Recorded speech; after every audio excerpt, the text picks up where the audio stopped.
Os metais, quando se ligam entre si, formam ligações metálicas. Vários átomos juntos vão formar retículos cristalinos, em que um átomo fica circundado de 8 ou 12 outros átomos com força de atração igual para todos eles. Como sabemos, os metais têm um, 2 ou 3 elétrons em sua camada de valência. Esses elétrons, por estarem longe do núcleo, saem facilmente do átomo, e são chamados de elétrons livres. Esses são alguns fatores que geram as características dos metais que vimos nas últimas aulas e que serão demonstradas mais à frente no vídeo. Nós, como engenheiros, num mundo onde recursos são limitados, precisamos entender essas características para que aproveitemos do melhor material para os nossos projetos. Na estação 2, realizamos o experimento para a verificação da condução térmica de metais. São preparadas barras de metais diversos, que no nosso experimento foram alumínio, ferro e cobre, respectivamente.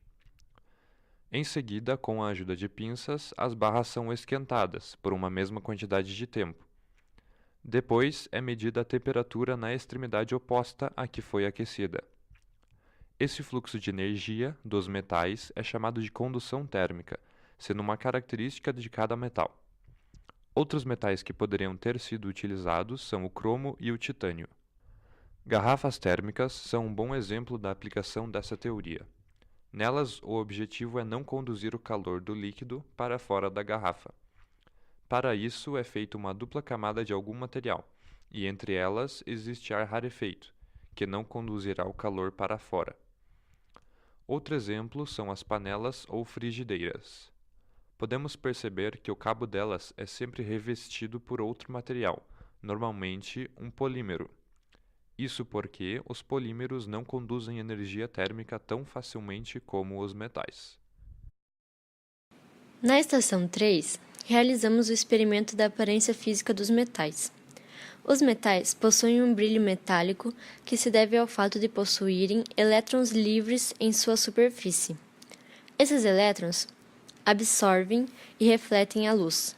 Porém, como é possível ver no experimento, o ferro perdeu esse brilho, pois devido ao longo contato com a água, os átomos de ferro ligaram-se aos átomos de oxigênio, formando uma camada de ferrugem.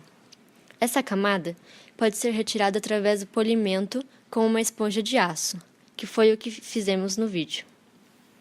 Ao final, já é possível observar certo brilho.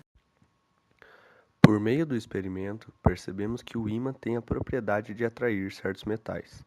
Essa propriedade é chamada de magnetismo. Como podemos observar, a força magnética do ímã atua sobre certos metais, como o ácido inox ferrítico e o ácido 1020, isto é, sobre os metais denominados ferromagnéticos. Esses materiais se imantam fortemente se colocados na presença de um campo magnético. Nem todos os metais são ferromagnéticos, portanto, ao contrário do esperado, os demais metais do experimento, como o alumínio, o titânio, o cobre e o ácido inox austenítico, não são atraídos pelos ímãs. Outros metais do nosso dia a dia também são ferromagnéticos, como por exemplo o ferro, que é fortemente imantado quando colocado na presença de um campo magnético.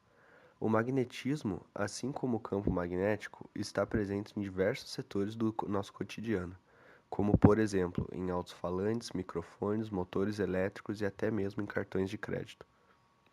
Primeiramente, medimos o diâmetro do furo com a chapa ainda fria. Depois de alguns minutos esquentando a chapa, medimos o diâmetro do furo novamente. O esperado é que o furo diminua de tamanho, e como pode ser visto, ele na realidade aumenta de tamanho. Outra parte do experimento é medir o diâmetro de uma esfera e verificar se ela atravessa o furo da chapa, quando ela ainda não foi aquecida. Depois de aquecê-la, verifica-se se a esfera passa pelo furo, o que acontece. Esses dois experimentos comprovam a teoria da dilatação térmica de sólidos. Essa teoria diz que uma chapa de algum material, quando esquentada, dilata.